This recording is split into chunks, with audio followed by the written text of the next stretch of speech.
मित्रों नमस्कार, मैं हूं राकेश कुमार। आप देख रहे हैं मत अभिमत। मित्रों 16 तारीख से विशेष सर्वेक्षण संविदा कर्मियों का हड़ताल जारी था और मैं प्रतिदिन इनके हड़ताल पर बारीकी से नज़र रखे हुए था और लगातार मैं समाचार दे रहा था। लेकिन कल बहुत महत्वपूर्ण दिन था, लेकिन मैं समाचार नहीं दे पाया। उसके पीछे कुछ परेशानियां थीं, तबीयत कुछ नासाज था। लेकिन आज सोचा कि नहीं, आज बात करते हैं। देखिए, एक फिल्म आई थी गुर्जर आंदोलन, और उसमें एक गीत था। इस गीत की पंक्तियों को बड़ा गौर से सुनिएगा, तब शायद पूरे आंदोलन का निचोड़ इतने में आपको मिल जाएगा। पंक्तियां हैं कि पूरी कभी नहीं होती हैं जंग से सारी हसरतें, पूरी कभी नहीं होती है जंग से सारी हसरतें, अब तो मिटा दो मेरे यारों तुम दिलों की नफ़रतें, अब तो मिटा दो मेरे यारों दिलों की नफ़रतें, हासिल हुई हैं तभी जंग से, पल में मिट गए अरमा सारे, हुआ नतीजा वही सिफल, न तुम जीते न हम हारे, न तुम जीते न हम हारे। इस आंदोलन की स्थिति कुछ ऐसी ही लोगों द्वारा बताई जा रही है कि न हम जीते न तुम हारे। लेकिन मैं इसका विश्लेषण कुछ दूसरे तरह से करूंगा। देखिए, सबसे पहले तो मैं मानता हूं कि यह जीत हुई है और बड़ी जीत हुई है संविदा कर्मियों की।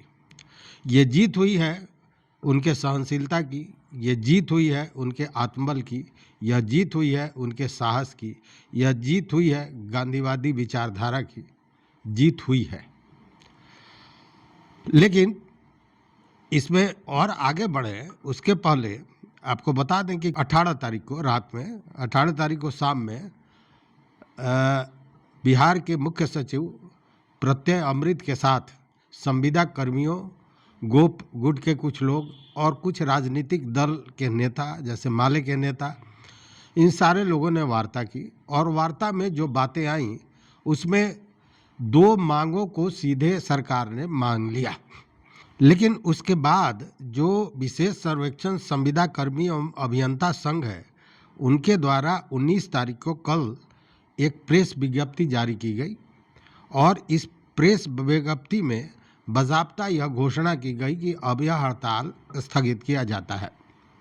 इसमें क्या लिखा गया है आप सभी ने पढ़ा होगा, लेकिन मैं फिर एक बार पढ़ के बताना चाहूँगा कि आज धरना का 35वां दिन। धरना स्थगन के साथ साथ संघ और एक्टू संगठन के पहल पर मुख्य सचिव बिहार से वार्ता संपन्न हुई। वार्ता में मुख्य सचिव महोदय की ओर से संघ को आश्वासन दिया गया कि किसी भी कर्मी का अपील अभ्यावेदन अस्वीकृत नहीं किया जाएगा। महोदय द्वारा हमारे मांग के प्रति सहानुभूति व्यक्त किया गया एवं उनके द्वारा यह स्वीकार किया गया कि हमारा मांग जायज़ है एवं इस पर विचार किया जाएगा। उनके द्वारा संघ के से अनुरोध किया गया कि संघ सभी कर्मी से अपील करने का आह्वान करे ताकि दशहरा के त्यौहार के पहले सभी कर्मी का अपील अभ्यावेदन स्वीकृत किया जा सके। मुख्य सचिव महोदय द्वारा सुझाव दिया गया कि संघ भविष्य में अपने किसी भी मांग को लेकर सरकार से वार्ता करे। यदि वार्ता से समस्या का हल नहीं निकलता है तभी आंदोलन का रुख रखे। इनके द्वारा आश्वासन दिया गया कि सरकार विशेष सर्वेक्षण कर्मी के उज्जवल भविष्य के प्रति संवेदनशील है।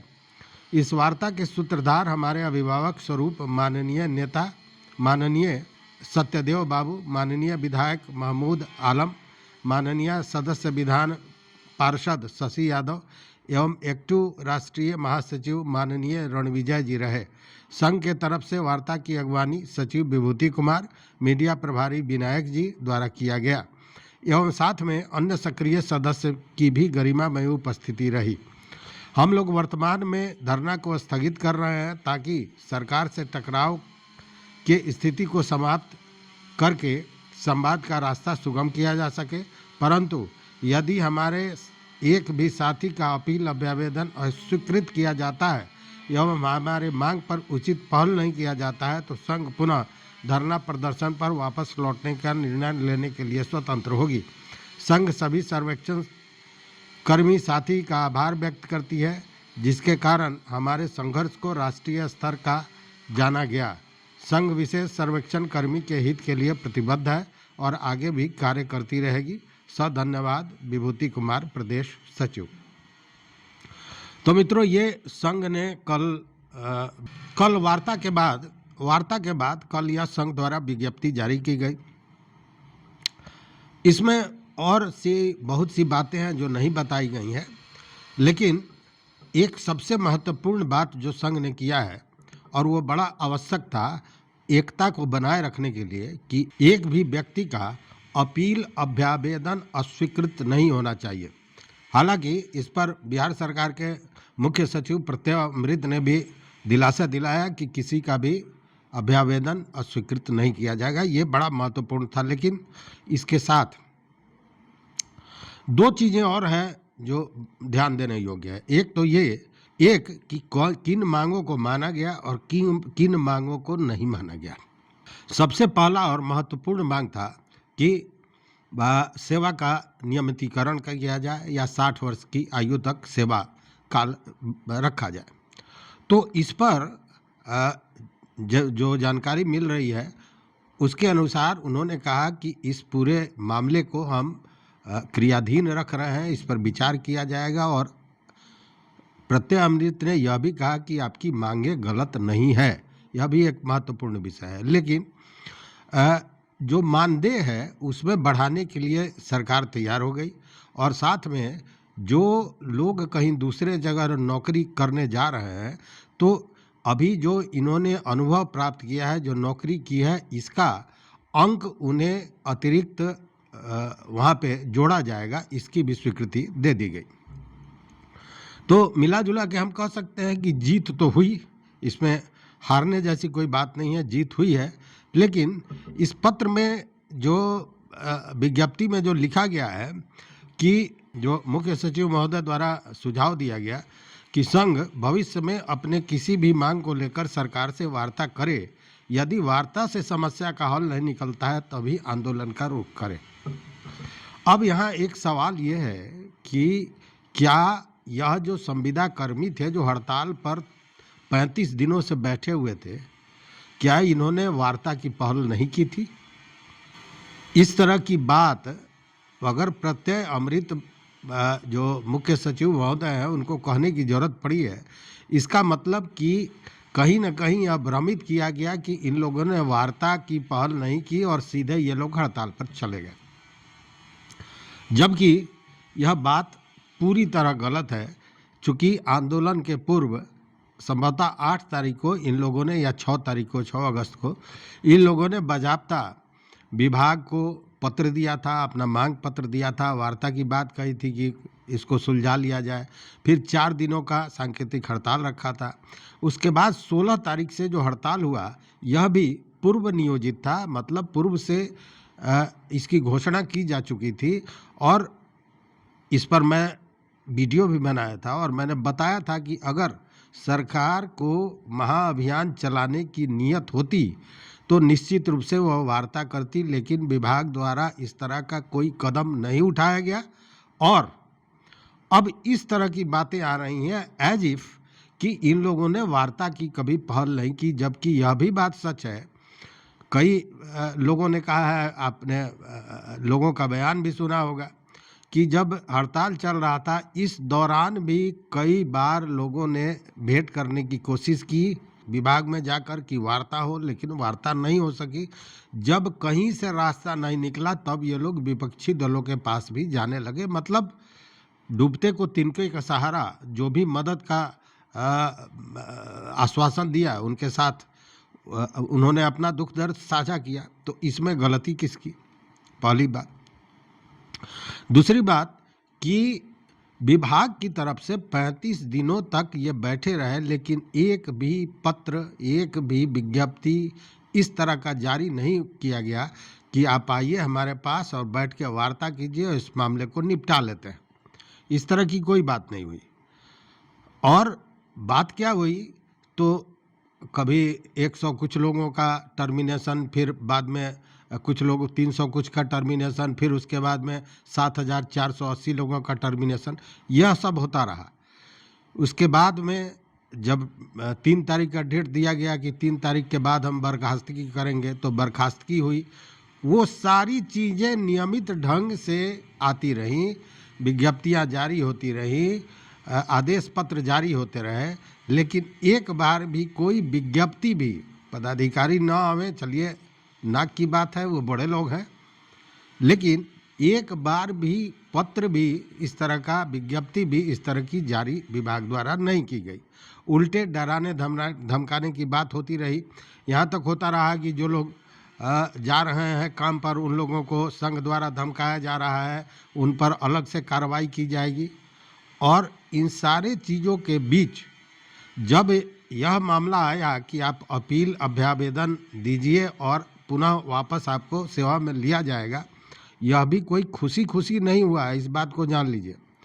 चूँकि जब विभाग को, सरकार को ये लगा कि अब ये मामला न्यायालय तक जा सकता है, और न्यायालय तक जा ही सकता नहीं है, और जब यह लगा कि इस मुद्दे पर न्यायालय भी तीखा अपना स्वरूप दिखा सकती है सरकार और विभाग को, उसके बाद इस तरह की सोच आई। चूँकि 45 दिन में अपील अभ्यावेदन देने का तो प्रावधान पहले से भी है, इसलिए कोई नई बात तो की नहीं गई थी। लेकिन उसके बाद भी एक जो भय था, वो भय यह था कि जो नेता लोग हैं या जो प्रखर रूप से सामने थे इस आंदोलन में, उन लोगों के अभ्यावेदन को कहीं रद्द न कर दिया जाए। कोई ना कोई बहाना बना के रद्द किया जा सकता है, लेकिन जो वार्ता हुई है और प्रत्यय अमृत महोदय से जो वार्ता हुई है, उसमें यह जो बात है ये बड़ा महत्वपूर्ण है। चूँकि यह एक तरह से आप कहें कि जीत है, मैं तो इसे जीत मानता हूँ। क्योंकि जो नेता हैं, जो लोग सामने से लड़ाई कर रहे थे, जिन लोगों ने सारे, मैंने आप समझिए ना कि संघ के या जो नेतृत्व था, उन्हें भी बहुत लोगों की सुननी पड़ी, बहुत लोगों ने उंगलियां उठाई, लेकिन वह भी अडिग रहे, और उनके नेतृत्व में सारे जो संविदा कर्मी थे वो लोग एकजुट रहे, और उसी का फलाफल है कि यह मामला हुआ। चूँकि बीच में आपको हमने बताया था, कल या परसों भी हमने एक वीडियो दिया था कि कैसे इसी अगस्त महीने में सुप्रीम कोर्ट ने ऐसा एक ऑर्डर किया है। यूपी का मामला था, यूपी का एक इलाहाबाद हाई कोर्ट का मामला था जो सुप्रीम कोर्ट में गया था, और सुप्रीम कोर्ट ने बजाबते सरकार की फजीहत करते हुए ऑर्डर पारित किया कि 4 सप्ताह के अंदर में, 4 माह के अंदर में इन चीज़ों को पूरा किया जाए, उनका नियमितीकरण किया जाए और सारी सुविधाएं दी जाए। तो ये सारी चीज़ें कहीं ना कहीं परेशान करने वाली थी, लेकिन मेरा यह मानना है कि न्यायालय में जाने से बेहतर है कि बैठकर यह मामला समाप्त हो गया। लेकिन तकलीफ इस बात का है कि ये जो सारे लोग, लगभग 10,000 लोग गर्दनी बाग में इन कूड़ों के बीच बैठे रहे 35 दिन तक, अगर यह पहल सरकार पहले कर ली रहती तो शायद इनको जो कष्ट झेलना पड़ा वो नहीं झेलना पड़ता। क्योंकि उनके कष्ट, उनके दर्द को वही समझ सकते हैं जो वहाँ बैठे हों। एसी में बैठकर इसका दर्द महसूस नहीं किया जा सकता है, क्योंकि बहुत प्रताड़ित हुए हैं, बहुत झेले हैं ये संविदा कर्मी। और मैं तो आज भी यही कह रहा हूँ कि यह आंदोलन समाप्त हुआ नहीं है, आंदोलन का स्वरूप बदल गया है, क्रियाधीन है। मुख्य सचिव का कहना है कि 60 वर्ष या नियमितीकरण का जो मामला है ये क्रियाधीन रहेगा, मतलब इस पर काम सरकार करेगी, मतलब इस पर विचार विमर्श होगा और कैसे इसको किया जा सकता है इस पर आगे सरकार विचार करेगी, यह कहना है। दूसरी बात कि वेतन आदि का जो बढ़ने की बात थी, मतलब जो मानदेय दिया जाता है, उसके लिए बताते हैं कि वित्त विभाग को भेजा गया है। वहाँ वित्त विभाग के मालिक हैं, आप जानते हैं, सम्राट चौधरी, वही सम्राट चौधरी जिनको 2-2 बार आप लोगों ने अपना कागज़ दिया था। लेकिन अब सम्राट चौधरी इस पर कितना लेते हैं नहीं लेते हैं, लेकिन लेना ही पड़ेगा, चुनाव का समय है। और जो अभी चुनाव में स्थितियां आप देख रहे हैं कि जो लोग घूम रहे हैं, कम से कम सत्ता पक्ष के लोग, उनकी कितनी फजीहत जनता कर रही है। सारे मुलम्मे बांटने के बाद 1,000 रुपया बेरोजगारी भत्ता दे दो, 10,000 रुपया महिलाओं को दे दो, 5,000 रुपया कारीगरों को दे दो, ये सारी चीज़ें चल रही हैं, लेकिन बावजूद एक आक्रोश नज़र आ रहा है जो इनकमेंसी का होता है। बहुत दिनों से सरकार है तो लोगों का मन उबता है, इस तरह की स्थितियां। और साथ में प्रशांत किशोर ने तो एक तरह से जो कहते हैं ना कि एक बड़ा अच्छा, आप शॉर्ट्स में देखते होंगे, एक शब्द है कि अरे बाबा ये तो धोती खोल रहा है। तो उसी तरह प्रशांत किशोर ने तो धोती खोल दी। जो नीतीश कुमार के सबसे नज़दीकी हैं अशोक चौधरी उनकी, और सम्राट चौधरी उनकी, तो यह जो आरोप प्रत्यारोप हो रहा है यह भी कहीं ना कहीं लोगों के विरोध का कारण है। और विरोध तो होना स्वाभाविक है, चूँकि यहाँ हजारों आदमी सड़क पर कूड़े के बीच में बैठ के गुहार लगा रहा है कि भाई भैया मेरे भविष्य को सुरक्षित कर दो।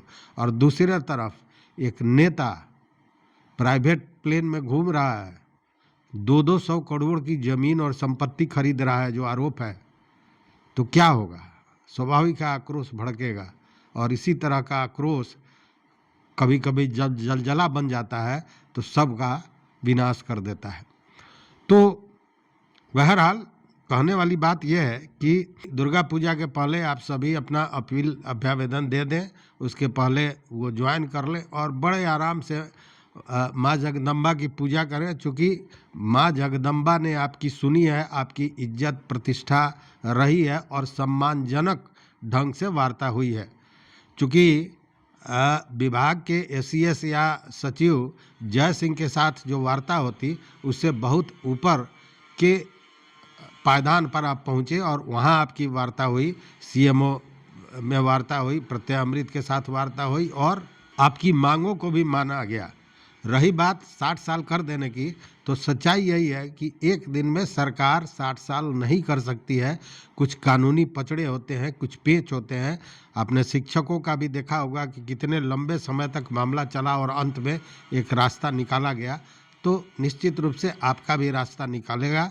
लेकिन आंदोलन भले गर्दनी बाग में समाप्त हो गया है, लेकिन आप सभी मित्रों के दिल में यह आंदोलन जिंदा रहना चाहिए, चूँकि ये आपके बच्चे के भविष्य का सवाल है।